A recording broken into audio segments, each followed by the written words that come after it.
बिस्मिल्लाहिर्रहमानिर्रहीम। अस्सलाम वालेकुम स्टूडेंट्स, क्या हाल हैं जी। अल्लाह से दुआ करता हूँ कि आप सब खैरियत से होंगे। स्टूडेंट्स, आज का हमारा टॉपिक है ECO 401 असाइनमेंट नंबर 1। इकनॉमिक्स 401 की जो असाइनमेंट नंबर 1 है ये है, उसका सलूशन लेकर आया हूँ। तो स्टूडेंट्स, अपने टॉपिक को आगे बढ़ाने से पहले आपसे रिक्वेस्ट करूँगा कि अगर आपने मेरा चैनल सब्सक्राइब नहीं किया तो मेरे चैनल को सब्सक्राइब करें और साथ में बेल आइकन को प्रेस करें ताकि मेरी हर आने वाली वीडियो आप तक पहुंच सके। स्टूडेंट्स, बढ़ते हैं अपनी असाइनमेंट की तरफ। तो हमारी असाइनमेंट है जी, semester spring 2021 economics 401 assignment number 1 है। कुल मार्क्स हमारे 10 हैं और 11 मई जो है इसकी लास्ट डेट है। सबसे पहले तो हम केस के बारे में आपको बताते हैं कि Pakistan is the fifth most populous country in the world.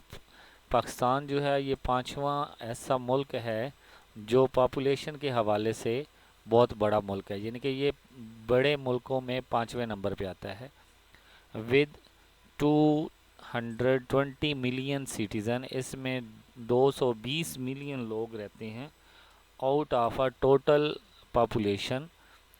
तकरीबन जितनी भी पॉपुलेशन है उसमें से, पूरी दुनिया की जो पॉपुलेशन है उसमें से 220 मिलियन जो है वो पाकिस्तान में रहते हैं। अब पाकिस्तान में 36.38% जो है वो शहरों में रहते हैं एंड 63.62 जो है वो गांव में रहते हैं। There is a huge demand for a houses due to a 2.4% annual population growth. जो 2017 की मरदमशुमारी थी उसके हवाले से अगर देखें तो 2.4% पॉपुलेशन जो है वो ग्रोथ कर रही है। तो इस हवाले से लोगों को घरों की ज़रूरत है, तो इंडस्ट्रीज़ जो हैं वो अपने घर बनाना चाहती है, गवर्नमेंट जो है वो घर बनवाना चाहती है ताकि तमाम लोगों को उनकी रिहाइश के लिए घर मिल सकें। ठीक है, तो वो ये भी कह रहे हैं कि ये lower and middle income group है, यानी कि इसमें हमने जो डिमांड रखनी है, जो प्राइस रखनी है वो बहुत कम रखनी है। ठीक है, तो यहाँ पे जो QD की एक इक्वेशन दी गई है वो 25,000 -2p एंड जो सेल की इक्वेशन दी गई है वो QS is equal to 10,000 plus 1p। ठीक है, तो यहाँ पे जो P शो कर रहा है वो रुपीज़ को, हाउसिंग जो price in rupees of a housing unit, और जो QD है वो demand for a housing unit को शो कर रहा है। ठीक है, और QS जो है वो यहाँ पे is a quantity supplied for a housing unit, इसको शो कर रहे हैं। इसके बाद हमारे पास जो पहली बात होगी जिसको हमने रिक्वायरमेंट क्वेश्चन नंबर 1 आप कह सकते हैं, calculate the market equilibrium level of a price and quantity for a housing unit. हमने एक तो P की वैल्यू निकालनी है और एक क्वांटिटी Q की वैल्यू निकालनी है। इसके अलावा हमने elastics of a demand using point elasticity method जो है उसके फार्मूले को यूज़ करके हमने elastic price of a demand जो है उसकी इलास्टी फाइंड करनी है। इसके अलावा हमारे पास ये है कि what kind of a price rotation strategy should be implement by government to provide renter with the house at a affordable price. वो कह रहे हैं कि कौन सी स्ट्रेटजी हम यूज़ करें कि तमाम लोग जो हैं कम प्राइस पे, यानी कि इसको अफोर्ड कर सकें, जो किरायादार होते हैं वो अफोर्ड कर सकें। और इस स्ट्रेटजी का जो है वो क्वांटिटी डिमांड और इक्विलिब्रियम क्वालिटी पे क्या असर होगा। ये तो हमारी असाइनमेंट है। अब कुछ बहुत ज़रूरी जो हदायत होती हैं उनको भी एक बार रीड करना बहुत ज़रूरी समझा जाता है।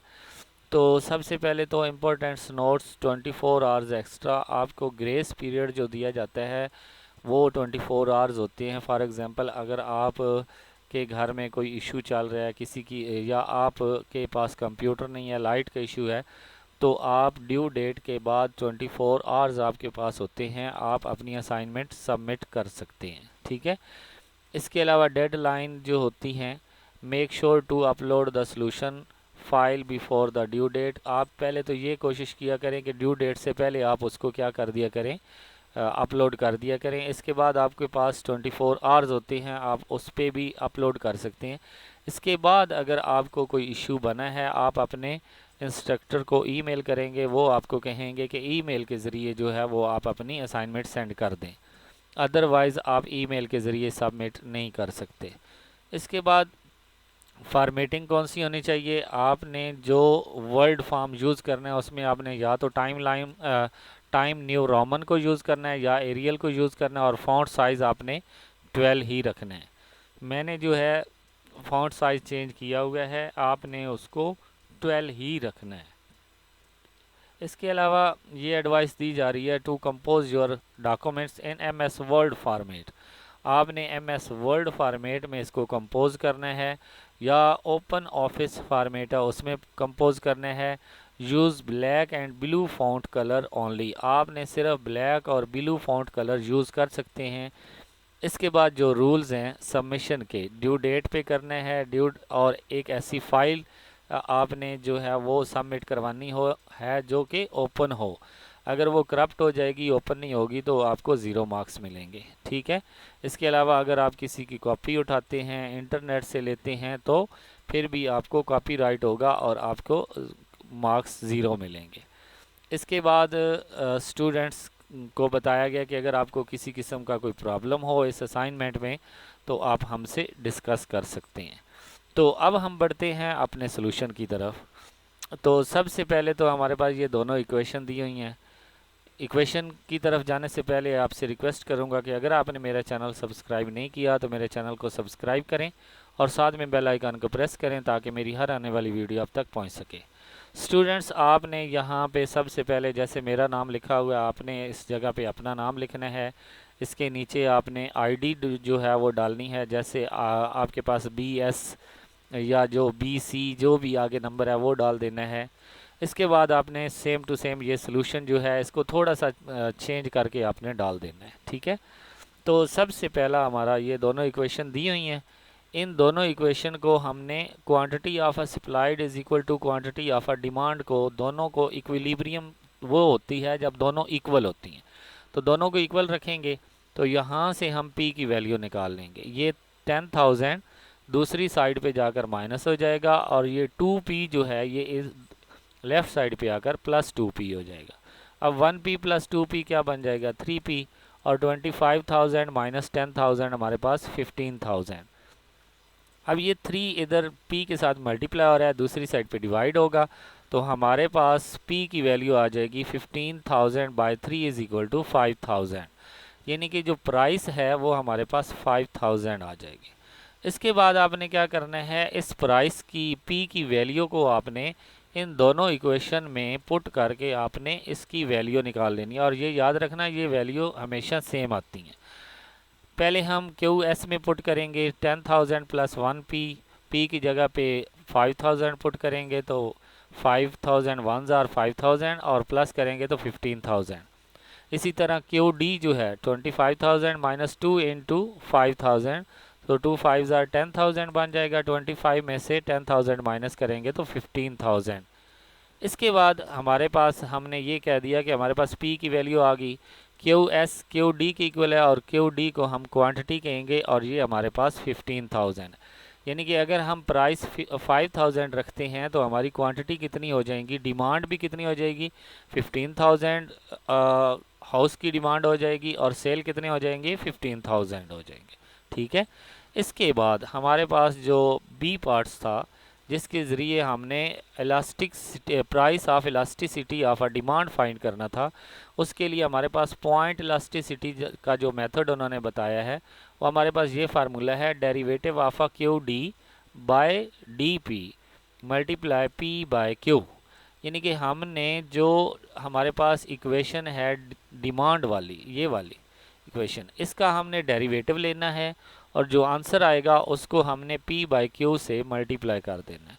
तो इसका डेरिवेटिव लेते हैं तो हमारे पास ये QD है, तो डेरिवेटिव लेंगे, ये डेरिवेटिव को शो कर रहा है, ये DQD बाई DP, ये डेरिवेटिव ऑफ अ QD है। अब QD क्यों ले रहे हैं, क्योंकि उसने कहा है कि इलास्टिसिटी ऑफ अ डिमांड, अगर वो इलास्टिसिटी ऑफ अ सप्लाई कहता है तो हम QS का डेरिवेटिव लेते हैं, ठीक है। तो अब ये कोई भी कांस्टेंट नंबर होता है उसका डेरिवेटिव 0 होता है और जो एक वेरिएबल होता है, अकेला वेरिएबल, ऊपर कोई पावर ना हो, तो उसका डेरिवेटिव 1 होता है। तो p का डेरिवेटिव 1 आ जाएगा और यहाँ पे 0 आ जाएगा। तो इस तरह हमारे पास क्यू डी जो है by D P is equal to -2 के आ जाएगा। अब हम ये पॉइंट इलास्टिसिटी के फार्मूले में पुट कर देंगे। यहाँ पे -2 पुट करेंगे, p की वैल्यू हमारी 5000 आई है और q की वैल्यू हमारे पास 15000 आई है। तो ये 5000 1 जार, 5000 3 जार, तो ये -2/3 आ जाएगा। ये 2 इससे मल्टीप्लाई हो जाएगा। तो यहाँ पे -2/3 इसको जब हम डिवाइड करेंगे तो ये हमारे पास आंसर आ जाएगा जी 0.666 सोल। ठीक है, तो यहाँ तक आई होप कि आपको समझ आ गई होगी। अब हम बढ़ते हैं जी तीसरे पॉइंट की तरफ। तीसरे पॉइंट में हमारे पास दो क्वेश्चन थे। एक तो ये थे कि हमने कौन सी स्ट्रेटजी जो है वो यूज़ करनी है कि सब लोग उसको अफोर्ड कर सकें। तो यहाँ पे दो प्राइस हैं, मैंने दोनों की डेफिनेशन यहाँ पे लिख दिया ताकि आपको अच्छे से समझ आ जाए। एक होती है प्राइस सीलिंग। सीलिंग का मतलब होता है ऊपर छत जो होता है, यानी कि वो हाई होता है। ठीक है, और एक होता है प्राइस फ्लोर। फ्लोर का मतलब होता है यानी कि फर्श। ठीक है, यानी कि लो जो सीलिंग प्राइस होती है वो मैक्सिमम प्राइस होती है जो गवर्नमेंट हमें देती है, और जो फ्लोर प्राइस होती है वो मिनिमम होती है। तो ज़ाहिर सी बात है, हमने हाउसिंग स्कीम बनानी है तो उसमें हम कोशिश करेंगे कि कम से कम प्राइस रखें। तो उसमें हमारे पास सिलेक्ट जो होगी वो, इसीलिए मैंने इसको कलर कर दिया। आपने ये प्राइस सीलिंग नहीं लिखनी, सिर्फ प्राइस फ्लोर लिखनी है। ठीक है, ये आपकी स्ट्रेटजी होगी। इसके बाद यहाँ पे देखें, इनकी डेफिनेशन मैं रीड कर देता हूँ। A price ceiling is the maximum price limit that the government set to ensure that price don't rise above that limit. ये प्राइस सीलिंग वो प्राइस होती है जिससे ज़्यादा कोई प्राइस जो है एक गवर्नमेंट लिमिट दे देती है कि इससे ज़्यादा प्राइस नहीं हो सकती। और प्राइस फ्लोर वो होती है कि जिससे कम कोई प्राइस नहीं हो सकती। ठीक है, यानी कि मिनिमम प्राइस जो होती है वो प्राइस फ्लोर होती है और प्राइस सीलिंग जो होती है वो मैक्सिमम होती है। तो ये हमारे पास दोनों स्ट्रेटजी होंगी, लेकिन यहाँ पे ये बात याद रखना कि हमने मिनिमम प्राइस रखनी है। जब हम मिनिमम प्राइस रखेंगे तो आगे वो क्वेश्चन में कहता है कि also mention the impact of a strategy on equilibrium quantity demand. Equilibrium quantity demand पे क्या असर पड़ेगा और इक्विलिब्रियम क्वांटिटी सप्लाई पे क्या असर पड़ेगा। तो ज़ाहिर सी बात है, जब प्राइस कम है तो उसकी सप्लाई जो है वो इंक्रीज़ होगी, यानी कि ज़्यादा से ज़्यादा लोग उसे ख़रीदेंगे। अफेक्ट ऑन इक्विलिब्रियम प्राइस, तो इक्विलिब्रियम प्राइस जो होगी वो डिक्रीज़ हो जाएगी, कम हो जाएगी। ठीक है, अफेक्ट ऑन इक्विलिब्रियम क्वांटिटी, तो ज़ाहिर सी बात है ज़्यादा से ज़्यादा सप्लाई होगी तो ज़्यादा क्वांटिटी की ज़रूरत होगी। तो इस तरह इंक्रीज़ सप्लाई भी होगी और क्वांटिटी भी इंक्रीज़ होगी और प्राइस जो है वो डिक्रीज़ हो जाएगी। तो ये थी हमारी असाइनमेंट। आई होप कि आपको इसकी अच्छे से समझ आई होगी। इंशाल्लाह नेक्स्ट किसी और वीडियो में हाज़िर होंगे, तब तक के लिए इजाज़त दें। अल्लाह हाफिज़।